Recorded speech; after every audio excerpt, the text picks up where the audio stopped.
Hello everyone, what's going on? Okay, I'm assuming that you have installed Python 3 in your computer, and when you open up your DOS prompt here and try to run a pip, no, it doesn't work. It's probably because your environment variable is not set up correctly. So let's do that.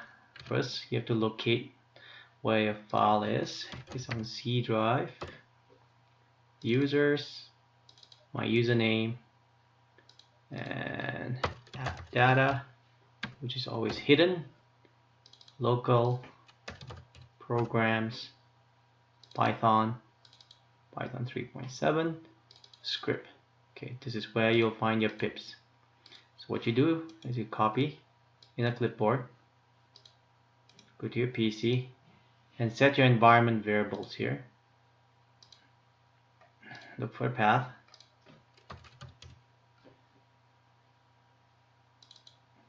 New. And you paste it in here. Okay.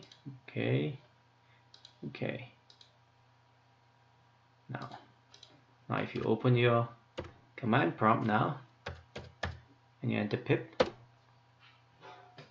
she's working. Alright, I hope it helps. Take care. Bye.